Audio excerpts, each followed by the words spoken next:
যদি পার্টির প্রধান যদি প্রধানমন্ত্রী না হন তাহলে প্রধানমন্ত্রী আর পার্টির প্রধানের মধ্যে একটা ব্যালেন্স হতে পারে। প্রধানমন্ত্রী একটা করতে যাচ্ছেন, পার্টি প্রধান নেতা রাজি না হলে একটা ওখানে হতে পারে। এক ব্যক্তি বেশি দিন সর্বোচ্চ ক্ষমতায় থাকলে সেই ক্ষমতা থেকে অপব্যবহার করে নিজের ক্ষমতা নিজে আঁকড়ে থাকতে চায় এবং যার ফলশ্রুতিতে একটা স্বৈরাচারী সিস্টেম চালু করার চেষ্টা করে, চেঞ্জ করার চেষ্টা করে।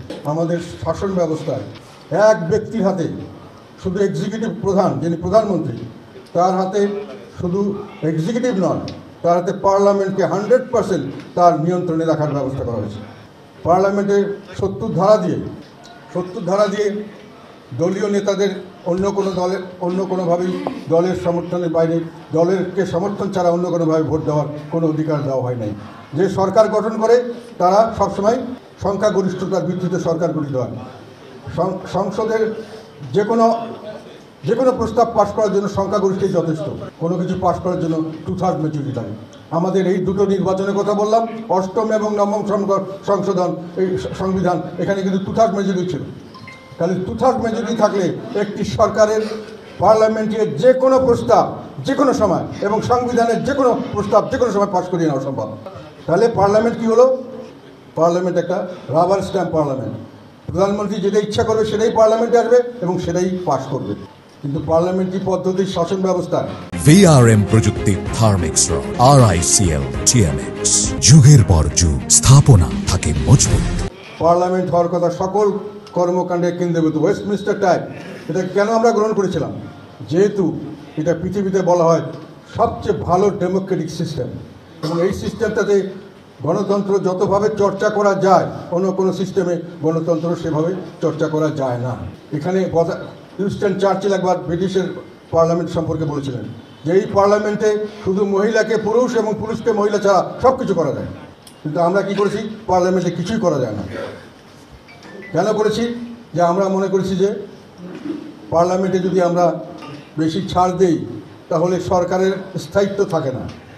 যে কোনো সময় ব্রিটিশ পার্লামেন্টের মতো সরকারি দলের লোকরাই তার বিরুদ্ধে ভোট দিয়ে কোনো বিল পাস করতে দেবে না। আবার নো কনফিডেন্স আনলে সরকারি দলই লোকরাই তাকে নো কনফিডেন্সে ফেল করাই দিতে পারে যে কোনো সময়। তো সরকারের স্থায়িত্ব থাকে না, সরকারের কোনো কর্মকাণ্ডের স্বাধীনতা থাকে না। ফলে আমাদের সিস্টেম করা হচ্ছে এরকমভাবে যে আমরা সরকারকে নির্বিঘ্নে চালাতে দেব। কিন্তু এটা করতে গিয়ে পার্লামেন্টারি সিস্টেমের যেটা মূল স্পিরিট, যে পার্মানেন্ট সকল কাণ্ডের কেন্দ্রবিন্দু হবে, সেটাকে আমরা ধ্বংস করে দিয়েছি। সেই জন্য আমি একটা প্রস্তাব দিয়েছি, সেটা পৃথিবীর অনেক জায়গায় অনেক কিছু সিস্টেম আছে। পাকিস্তানে একটা সিস্টেম আছে, অনেক জায়গায় কিছু ফ্লেক্সিবিলিটি দেওয়া হচ্ছে। পাকিস্তানে বলা হচ্ছে বাজেট পাসের সময়, লো কনফিডেন্সের সময় তারা সাপোর্ট দিতে হবে। আমি মনে করি এটা সঠিক হয়নি। ইন্ডিয়াতে একটা প্রস্তাব আছে, আমি এখানে এটা দিয়েছি।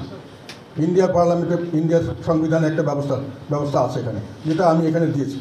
সেটা হলো আমার যা আছে দশম তফসিল বোধ না, 10th শিডিউল 10th 3 প্যারাগ্রাফে বলা আছে যে কোনো দল, সরকারি দল হোক যে দল হোক, যদি 1/3 মেম্বার স্প্লিট হয়ে যায়, আমরা যদি মনে করি 1/3 যে একসাথে হয়ে গেলাম এবং তারপরে আমরা যে কোনো দিকে ভোট দেবো, কমপক্ষে 1/3 হতে হবে। তাতে করে হর্স ট্রেডিং, মানে পয়সা দিয়ে কিনে নেবে আমাদের পার্লামেন্টে, যেটা আমরা ভয় করি যে আমাদের লোকের ফাইন্যান্সিয়াল বা অন্যান্য লোভ লালসা ব্রিটিশের চেয়ে বেশি, আমাদের স্ট্যান্ডার্ড অফ এথিক্স কম, ফলে আমরা সেখানে যেতে পারি না, আমরা ভট করে পয়সা বিক্রি হয়ে যায়। ইন্ডিয়াতেও সেটা আছে, পাকিস্তানে আছে, অনেক দেশে আছে। ফলে এটাকে রেস্ট্রিকশন করলে 1/3 যদি হতে হয় তাহলে আমি একদিকে দিতে পারবো। এটাতে করে কিন্তু পার্লামেন্ট ফ্লেক্সিবল থাকবে। At the same time horse trading সহজ হবে না, কারণ 1/3 না হলে আমি যদি কোনো একটা লোককে একটা বিলের পক্ষে ভোট দিতে চাই তাহলে একজনকে আনলে হবে না, একসঙ্গে দলের 30 জন থাকলে 10 জনকে কিনতে হবে। এবং সরকারি দলের এগেইনস্টে যদি নো কনফিডেন্স আনতে চাই 151 যদি হয় তাহলে তাকে কমসে কম তার থেকে আমার ওই 1/3 মানে 51 জন লোককে আমার ছুটিয়ে আনতে হবে, হুইচ ইজ ডিফিকাল্ট। এটা ইন্ডিয়াতে কাজ করছে, এই জন্য আমি এটা সাপোর্ট করছি, এটার জন্য আমি প্রস্তাব দিচ্ছি। আর সেকেন্ড প্রস্তাব হলো যে অনেক সময় দেখা যায় যে একটা ব্যালেন্স করা যায় কীভাবে, যদি পার্টির প্রধান যদি প্রধানমন্ত্রী না হন তাহলে প্রধানমন্ত্রী আর পার্টির প্রধানের মধ্যে একটা ব্যালেন্স হতে পারে। প্রধানমন্ত্রী একটা করতে যাচ্ছেন, পার্টি প্রধান নেতা রাজি না হলে একটা ওখানে হতে পারে। আমি সেই জন্য বলেছি পার্টি প্রধান এবং সরকার প্রধান যেন এক ব্যক্তি না হয়, এটা আমাদের প্রস্তাব। আর থার্ড করেছি যেটা অনেক সময় দেখা যায় এক ব্যক্তি বেশি দিন সর্বোচ্চ ক্ষমতায় থাকলে সেই ক্ষমতাটাকে অপব্যবহার করে, সাধারণত বেশি করে নিজের ক্ষমতা নিজে আঁকড়ে থাকতে চায় এবং যার ফলশ্রুতিতে একটা স্বৈরাচারী সিস্টেম চালু করার চেষ্টা করে, চেঞ্জ করার চেষ্টা করে, তার একটা পার্সোনাল ইনফ্লুয়েন্স সৃষ্টি হয়। এই জন্য দুইবারের বেশি প্রধানমন্ত্রী থাকতে পারবে না। আমাদের সংবিধানে কিন্তু দুইবারের বেশি প্রেসিডেন্ট থাকতে পারবে না এই সিস্টেম আছে, প্রেসিডেন্ট এখন কোনো ক্ষমতা নাই। আমি এখনও মনে করি ওটা আবার রাখা উচিত, যেহেতু পরবর্তীতে আমি প্রস্তাব দিচ্ছি যে প্রেসিডেন্টের ক্ষমতা বাড়াতে হবে, সেটার জন্য প্রেসিডেন্টও ক্ষমতাশালী হবেন, ফলে তাকেও আমাকে রেস্ট্রিক্ট করতে হবে, দুইবারের বেশি যাতে না হতে পারে। ওটা এখন আছে, আমরা ওটাই রাখতে চাই।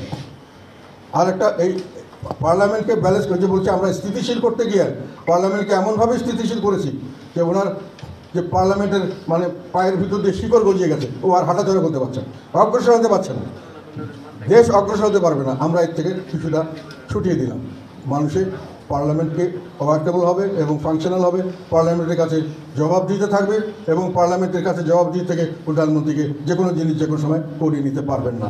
পার্লামেন্টের লোকরা, তার দলের লোকরাই এটার বিরোধিতা করতে পারবেন যদি একত্রিত হতে পারেন, অন্যান্য দল তো পারবেন না। প্রেসিডেন্টদেরকে যদি আমরা এমনভাবে ভার্নারেবল করি যে ওনারা যে কোনো সময় ইচ্ছামতো আসবেন, ইচ্ছামতো যাবেন, তাহলে সেই প্রেসিডেন্ট দ্বারা কোনো বড় কোনো কাজ করানো সম্ভব নয়। উনি প্রধানমন্ত্রীর নিয়ন্ত্রণে থাকছেন। আর্টিকেল 48-এর 3 নম্বরে বলা আছে উনি শুধু প্রধানমন্ত্রী নিয়োগ এবং চিফ জাস্টিস নিয়োগ ছাড়া আর সব ব্যাপারেই ওনাকে প্রধানমন্ত্রীর মতামত দিয়ে করতে হবে। মতামত দেওয়ার জন্য সংবিধানে বলা আছে, এবং যেহেতু এখনকার বর্তমান পরিস্থিতিতে উনি যা বলবেন তাই করতে হবে, কাজে এর মাধ্যমে কিন্তু প্রধানমন্ত্রী হাইকোর্টকেও উনি কন্ট্রোল করতে পারেন, জুডিশিয়ারিকে, অন্যান্য কনস্টিটিউশনাল বডি সবগুলোকে প্রধানমন্ত্রী কন্ট্রোলে আনা যায়। যেহেতু প্রেসিডেন্টের মাধ্যমে যেগুলো দেওয়া হচ্ছে, প্রেসিডেন্ট ওনার সঙ্গে কথা ছাড়া হাইকোর্টে কোনো জাজ নিয়োগ করতে পারবেন না, চিফ জাস্টিস নিয়োগ করতে পারবেন না, উনি কোনো দুর্নীতি দমন কমিশনের কাউকে নিয়োগ করতে পারবেন না, উনি কোনো নির্বাচন কমিশনার নিয়োগ করতে পারবেন না, সব করতে হবে প্রধানমন্ত্রীর নির্দেশে।